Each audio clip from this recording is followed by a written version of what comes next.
The bulletin is live on Joy 99.7 FM here in Accra. In Kumasi is live on Love 99.5 FM and affiliates across Ghana, including Lolonyo FM in Hohoi, Pad FM in Damongo, and Radio Free in Wa. You can also download the My Joy Online app from Play Store and App Store to listen live on the internet in this edition. The earlier they solve the problem for all of us, the better for us all. Is this too much to ask? I don't think as Ghanaians we are angry enough. If we are indeed angry, things will definitely change within a week.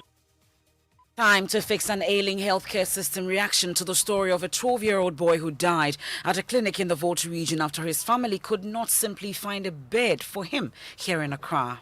The constituency ambulance is parked next to his house at Bato. Why can't we even decentralize this deployment of the ambulance?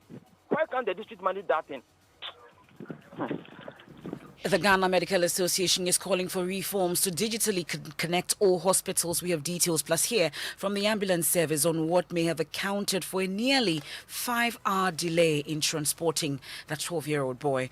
Also in this edition, 5 people dead from suspected waterborne disease in East Mamprusi municipality in Northeast region. The doctor who examined her said she drank a contaminated water. They brought out lots of yellowish liquid through her stomach. The doctor then told me that the water we drink in our community is harmful. We hear from residents worried about the rapid spread of the disease in the community. Also in this package, Giba, Primpac and GJA join growing calls for an independent probe on assault of City FM reporter and restructuring of national security apparatus. But for us to have a kind of closure to these occurrences, we need to have an independent organization also, or an independent committee look into this matter. We have details of the accounts of journalists who have been allegedly assaulted by national security operatives in sports. The Ghana Football Association insists head coach C.K. Akono has the final say on player selection, despite the current structure requiring him to defend his selection and allowing members of the management committee to make input. And later, Archbishop Portugal Senior High School and 44 others compete in the Western region for a place in the National Science and Masquerades competition scheduled for October.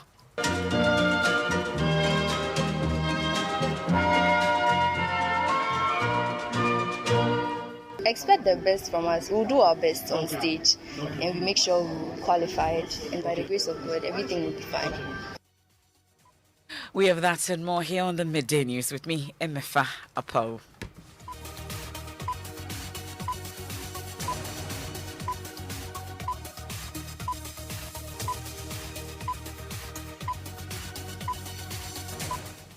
This is your home of bold, credible and fearless journalism. This afternoon, there are calls for urgent steps to end avoidable deaths health care system. A 12-year-old boy over the weekend lost his life at the Bato Catholic Clinic after his parents were unable to secure a bed and ensure his transfer to major health facilities here in Accra for urgent medical attention. It took hours to secure an ambulance and even longer for paramedics to confirm the availability of bed here in Accra to enable the journey to even commence from the Volta region. Well, that journey never took off. There's more on this worrying report in the following story. Member of Parliament for Ningru Pram St. George first shared the story on social media. He recounts the deceased 12-year-old Harry Ineti had been referred from the Bato Catholic Clinic to the Kolebu Teaching Hospital but couldn't be admitted due to the lack of beds. According to St. George, eventually when 37 military hospitals agreed to admit him, they couldn't get him to Accra due to the non-availability of ambulance. Father of the deceased, Michael Neti, tells Joy News his son died after 5 hours of struggling to gain admission and medical transport to Accra. We did everything possible. Around 8:13 there, about where the ambulance, we finally gotten the agreement from the ambulance that they are ready to go with us. Establishing the call to 37 again became another wahala. So it is just a mere failure on the system that has led to the loss of, if that is not even the main problem, I would say that has caused the loss of the life. It's just unfortunate, and I don't know. Michael Neti wants government to remove bottlenecks affecting the effective delivery of health care services in the country. Why can't we even decentralize this deployment of the ambulance? Why can't the district manage that thing? Father of the 12-year-old boy ending that report. Now, the issue of unavailability of beds came up strongly for discussion in June 2018 when a 70-year-old man died after his family carried him to as many as 7 major hospitals in Accra but couldn't be admitted. The Ghana Health Service then directed that the lack of beds should not be a basis for patients to be turned away from hospitals. The Ghana Ambulance Service says its delay in transporting the 12-year-old boy from Bato is not contrary to the Health Service directives since it was a referral case and not a patient to hospital transfer. Professor Ahmed Zakaria is CEO of the service. That directive is already been obeyed because that's why the patient is receiving care already at Bato Government Hospital. The patient has received some amount of care up to a point where he needs to be moved to another facility. That arrangement then falls under the referral system. And that referral policy, as part of the gatekeeper system, is such that before they move, they must establish that there is a bed available at the next facility. Because of what use will it be? A patient is already on a bed, is moved to go and is put on the floor, on the stretcher, on a chair. Because that facility, the idea about making sure everybody receives care. You remember that even encourage people to be nursed in wheelchairs, sometimes in ordinary chairs, plastic chairs. But you cannot take a very critically ill patient and go to a facility where the beds are full and you have to nurse the patient in a wheelchair. That's the point I'm talking about. That's the CEO of the Ghana Ambulance Service, Professor Ahmed Zakaria, speaking there on the Super Morning Show. Now, the Ghana Medical Association is calling for reforms to ensure a digital platform that enables hospitals to communicate to each other on transfer of patients, as against requiring paramedics and hospital staff making calls to confirm bed space. Dr. Titus Bayo is Deputy General Secretary. How must it depend on us calling one doctor and another? When that administrative directive was given, some of us said just a directive without any backing system will fall flat on its face. And this is what we are seeing. Why don't we have a system? Why can we not have a system where the hospitals talk to each other on a system that if you need to move a patient, right on the system, you can tell what is happening. Just call IT students from even secondary schools and give them a competition to develop a robust system that can help inter-hospital management of beds and referral systems. And in a week, this solution will be solved, the problem will be solved. That's the Deputy General Secretary of the Ghana Medical Association, Dr. Titus Bay. Well, some of you have been sharing your own stories, plus calling for action. Listen to some of them who called into the Super Morning Show. In Ghana here, I think that we respect the rich people more than the poor people, which is very bad. And in the European world, you cannot get this thing at all. They take care of the poor more than the riches, because the riches already have his own. In-laws today will never be returned back tomorrow. And we are paying tax for people who are to stand on their feet, provide the necessary things for we the citizens, but rather shed tears or pay before we be attended to. Because it's a sad morning. But to me, I wish we Ghanaians will stop paying tax. Thank you. I don't think as Ghanaians we are angry enough. If we are indeed angry, things will definitely change within a week. We are not angry. Maybe I am, but some people are not. If they are able to fly abroad to take care of themselves, they should just think about it, that it can get to a point where they cannot fly you abroad and you have to be in the same situation. So the earlier they solve the problem for all of us and care for us as a people in a country, in a nation, the better for us all. We were in this country when someone had to go on demonstration before a hospital was opened. Why? Is this too much to ask? Some views of callers into the Super Morning Show earlier today. Now, at least 5 people are dead from a suspected waterborne disease which has hit Bambo Zio community in the East Mamprasi municipality of the Northeast region. The disease is said to be spreading rapidly in the community as dozens of the residents have been infected, with at least 5 dead so far and about the same number in critical condition. It is still not clear the type of disease, but health officials say those infected were found to have problems with their intestines. Correspondent Elias Tanko has more. 7-year-old Fatima Musa is one of the victims of this suspected waterborne disease, and her parents say she's in stable condition. It started with her suddenly vomiting a yellowish liquid. It was so severe that at a point she could not stand on her feet by herself. The doctor who examined her said she drank a contaminated water. Rukaya Musa is another victim in the community. Her mother Aisha Tumu spoke to Joy News. They put a tube through her stomach and brought out lots of yellowish liquid before the surgery. The doctor then told me that the water we drink in our community is harmful. We are always at the hospital as our case husbands and relatives are getting sick. We are pleading with the government to give us good drinking water, else all of us will die soon. The assemblyman for the area, Bukari Baba, said he has filed a formal report inviting authorities at the Eastman Prince Municipal Assembly to investigate the outbreak. The case really escalated this year. One immediate thing I think they should do is to come and then test the water. Then they will give us a backup system. Ilyasu Tanko reported.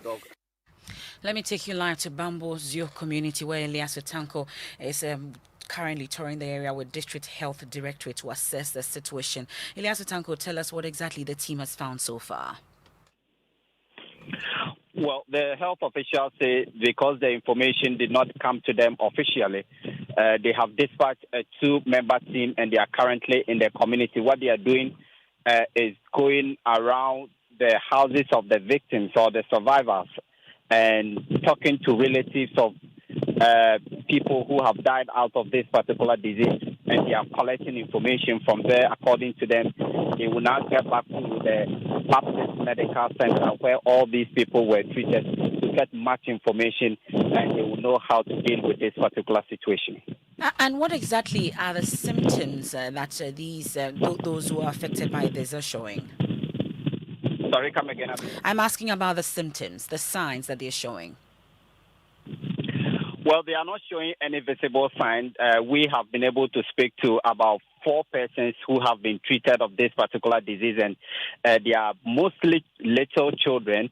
And what you see is that they have the hospital conducted some surgery and all of them. And according to those who were with them at the hospital, they have to bring a lot of yellowish liquids from their stomach. And the doctor is telling them they have problems with their intestines.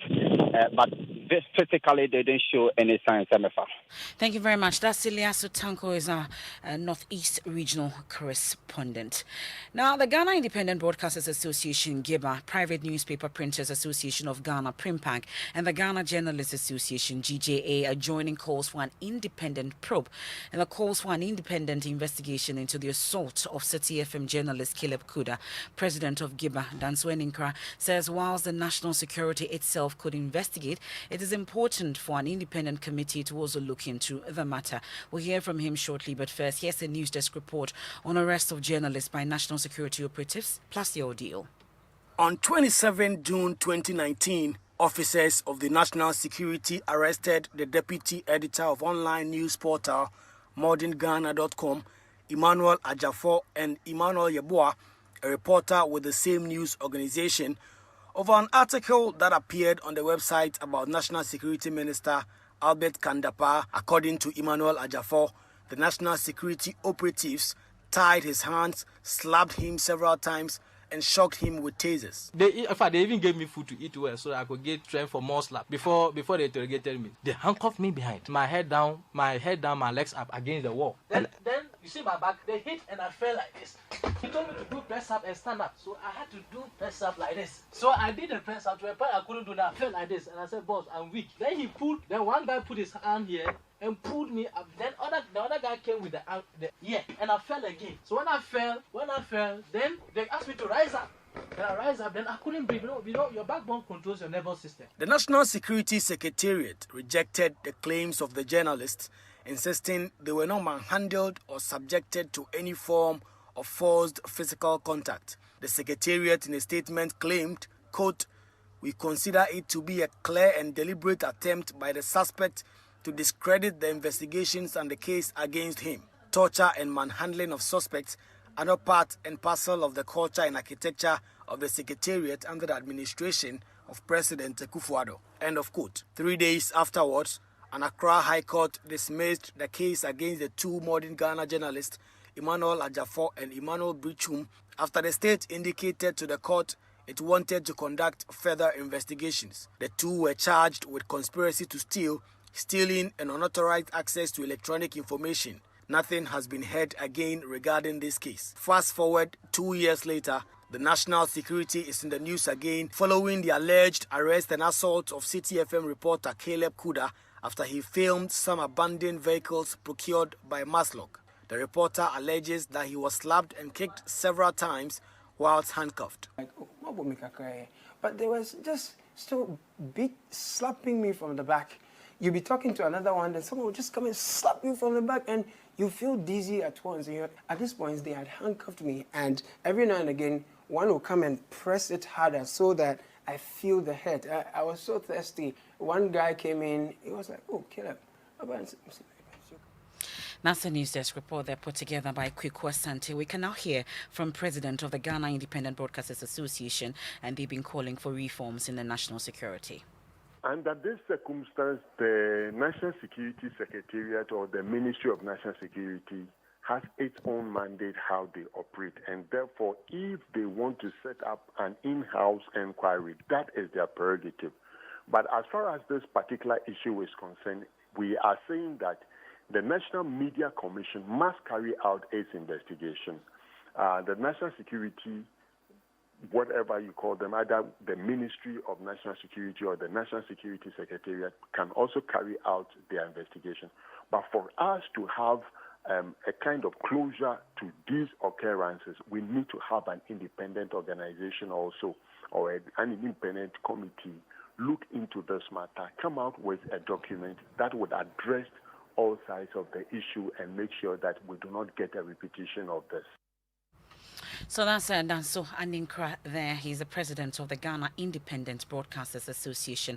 I'll take you now to the Ashanti region, where the regional security coordinator there, DCOP Ayenso Pariado, retired, has taken on the police there for releasing some members of the Delta Force Vigilante Group who forcefully removed him from office. Last week, members of the NPP Vigilante Group stormed DCOP Opariado's office to remove him, claiming they were acting on orders from above. Although the police arrested the Delta Force members, they released them almost immediately. DCOP Ayenso Parado thankfully joins us on the line with more on this. We're grateful for your time. So we understand the police is still investigating this matter, but you say this group forcefully removed you from your office. What information have you been able to glean as to why you were removed?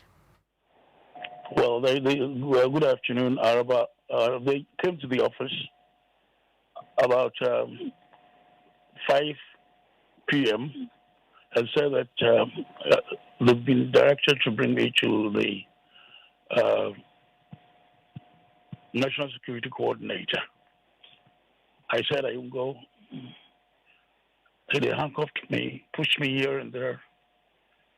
And the police came in, even pointed an AK-47 at me. The police came there and picked us to the regional police headquarters. The case is under investigation with the police. But unfortunately, they haven't got the 7 persons who came to my office to humiliate me in this way and assault me in this way. I'm sure in all this, when these 7 persons came, I'm sure you kept on asking on whose orders they're acting and why exactly they had come. Did they say anything? Well, they told me the acting National Security Coordinator had asked them to come to pick me to Accra. And I said it was quite unfortunate. I won't go to Accra. Pick you for what? Pick you for what? I don't know. And prior to this action, you had not heard from the acting National Security Coordinator whatsoever? No, I didn't hear anything from him. Mm-hmm. And since this incident occurred, I'm sure I heard you say that they handcuffed you. How exactly did they perpetrate this act? Tell us exactly what happened. They handcuffed you. What else happened? They came. I was in the office with my secretary parking certain items there. They handcuffed me. They locked the door, took the key. Even the key is still with them. They locked the door, took the key, and took all my phones, 3 of them, and that of the secretary, and started asking questions. And after that, they handcuffed me and said they were taking me to Accra. And I said, no, I won't go. So we started struggling. And they pointed an AK-47 at me that I will go with them, regardless of what I say. And this happened somewhere last week, correct? Yes, on the 11th it was. And you're told that investigations are underway. Have you been updated exactly on what it is that is going on? Well, I haven't asked the police about anything again. Certainly, I'll go to the police and find out what developments are. And this could be stemming from your activities whilst in office, from stopping some members of the Delta Force from partaking in Galamsey in the region, correct? Yeah, that's correct. I was working with them. They wanted to say they will go and collect monies from people, and people will be calling me, telling me they come to collect this at that amount. And even the Insure FM did a program where Mustafa, one of them called staff, will be going to those who had brought items from Nigeria and say that, and the Central Regional Security Coordinator says you should give him money, and you take 10,000 from them, bring them to me. That he's bringing them that money to me, and I never did send him anywhere. So I informed one of them who is supposed to be the leader of the Delta Force group, that this is what your man is doing. It's been broadcast on Insure FM. So tell him I want to see him. Now, those guys came to me and said they were afraid I should let him go. So I warned him. He came and knelt before me in the office in the presence of Mohammed Saidu. And from that time, I told them, no, if this is the behavior you want to put up, the president said he is not interested in Galamsey and the other things that are happening. So I can go with you. Well, briefly and finally, before I let you off DCOP, so you described this act as very humiliating. Is there an action in particular that you're going to take? Oh, yes. Certainly an action will be taken. They came and insulted me, pointing AK-47 at me and the like, hitting me. Even when I was going to urinate, one of the boys followed me and said he was following me to the toilet. I said, what do you mean? He said, but you are a man. I am also a man. I can look at it because you can also look at mine. I said, why? Am I a baby or a child? And he did that. So I'm not going to look at this without taking any action. Well, we'll definitely be following that. That's DCOP Ayenso Parado, the Shanti Regional Security Coordinator, walking us through his ordeal with the national security on the 11th of May as he recounts it. This is the Midday News here on Joy 99.7 FM. We've been hearing from some of you who've been saying that it is time to fix an ailing healthcare system, a reaction to the story of a 12-year-old boy who died at a clinic in the Volta region after his family could simply not find a bed for him here in Accra. We'll go for a quick break. When we return, we have sports, and then later, Archbishop Portugal Senior High School and 44 others compete in the Western Zone for a place in the National Science and Maths Quiz Championship scheduled for October.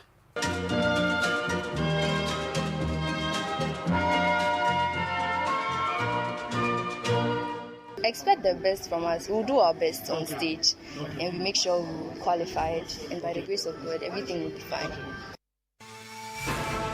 This bulletin is live in the Volta region on Jubilee Radio Keta, Volta Premier and Kekali Radio in Ho, Lolonyo FM in Hohoi, Pando FM in Pando, Fafa Radio in Joje, Radio Hogba in Angloga, Klenam Radio Bato, Victory FM Aplao. In the Eastern region, we're on K Poly Radio in Kofrodia. In the Northern region, we're on Bishara Radio, Radio 123 and Radio Justice in Tamale. And in Savannah region, we're on Inkelege FM in Bole. In the Upper East region, we're live on A1 Radio and Dreams FM in Bogatanga. Kumasiga and Radio Fumbese in Fumbese. In Upper West, we're live on Radio Sonmale in Wa, Radio Freed in Nandom, Radio Wa in Wa, and Bolu FM in Bolu. In the Bono East region, we're on Gaskia FM in Techiman. In Bono region, we're on Sky FM and Parrot FM in Sunyai. Central region, we're live on ATL FM in Cape Coast. And in the Western region, we're on Radio Max in Takrady.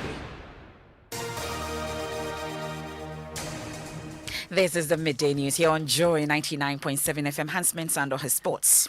Hi, Mifa. How do you feel? I'm good. Awesome.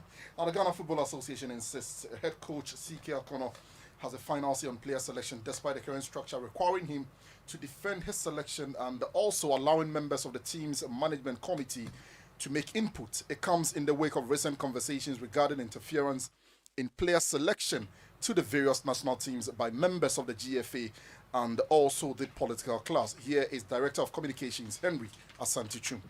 Nobody imposes a player on anybody that take this player or you are fired tomorrow. No, it is always a collective responsibility. Questions that border on the minds of committee members are raised. The coach has every single opportunity to defend why player A is in the squad and player B is not in the squad. That is what we have at the moment. The coach has control. The management committee does not take out players. You're telling me that Coach C.K. Akono can, for instance, after the management team has sat over his squad and have given their interventions in court and all of that, he can still say, no, let's go back and pick my original list. Absolutely. He can still say no, I still think player A has the quality that I am looking for as far as a particular situation or game is concerned. And for that matter, I want to stick to my squad.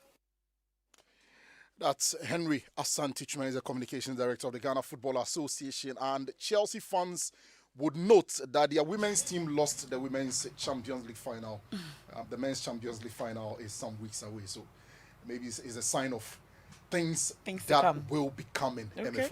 Thank you very much, Hans. Now, Chairman of the National Peace Council, Reverend Dr. Ernest Edujemfi, is asking the National Chief Imam to continue to impress upon the Muslim community to remain calm as the council works to resolve the fracas between authorities of the Wesley Girls Senior High School and some Muslim leaders in the country. My colleague Kwesi Paka-Wilson is part of that team that called on the National Chief Imam. They're currently at his residence. Paka, tell us exactly what is happening as we speak. Well, so MFL, this meeting essentially is about acknowledging the contribution made by the National Chief Imam in resolving the Wesley Girls Senior High School saga.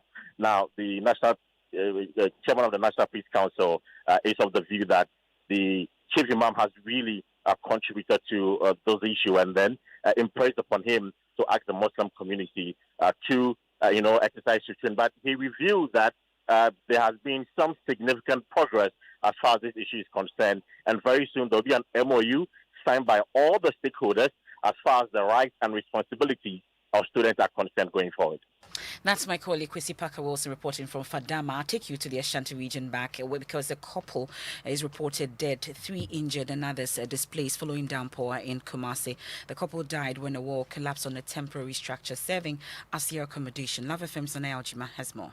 For about 2 years, the family lived in the temporary structure. According to residents, the area is prone to flooding. The rains on Sunday caused the fence wall of their home to fall. Yao Ejare, the caretaker of the house who gave out the space to the couple, was first to find them dead. The owner of the land wanted to use the room as storeroom for building materials. They came to me requesting for the room, and I offered it to them. They have taken care of the place very well. I'm sad by their demise. According to the National Disaster Management Organization, the foundation of the fence wall had been exposed, hence the collapse. NADMO Operations Director at Achuma Kwauma, Kofi Totime, explains the disaster is preventable. Because that place is very huge on top. So with the speed that the rain comes or the water comes, that is what has caused this. This weekend's downpour has rendered families homeless. For Joy News, Nana Aljima reporting.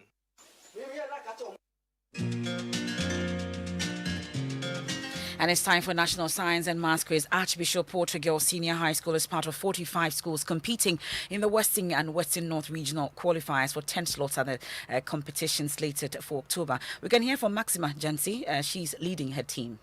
Well, not really. I'm not under any pressure because I've the kind of training and the kind of hard work we've put into this contest today. We are hoping and we are sure that God will be with us and then we will sail through successfully. Well, in the Bono cluster of regions, also 54 schools are battling for 13 slots in the national tournament. We can hear from David Menseh Jampa. He's a STMI coordinator.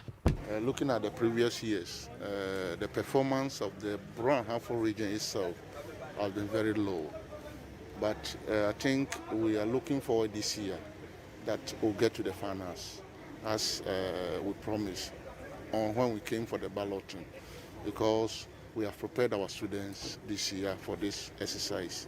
It's a national academic exercise, and we can't just leave it to go.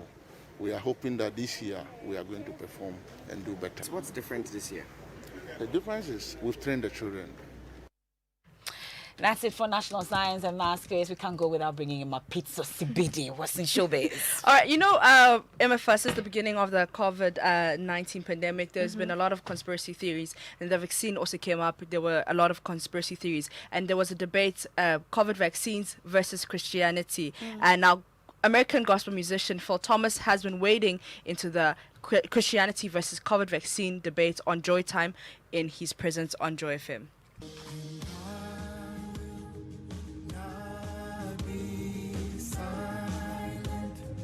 Most of us have vaccines already. You know, when I was born, they gave me plenty of vaccines that I knew nothing about. Pandemics that had happened before I was born. I think that we have to trust God.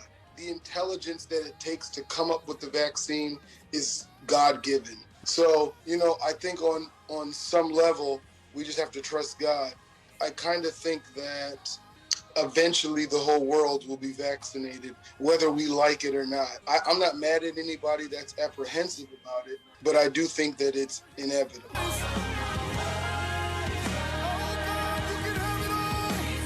And on worship, MFA, the gospel musician, said, each person's worship is as unique as their fingerprints.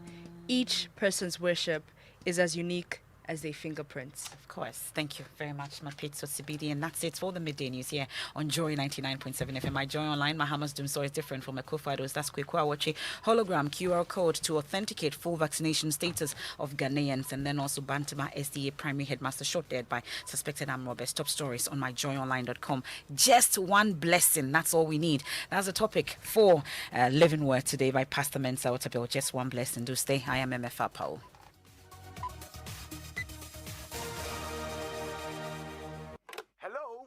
Am I speaking to Miss Joanna Kuma? Yes, please.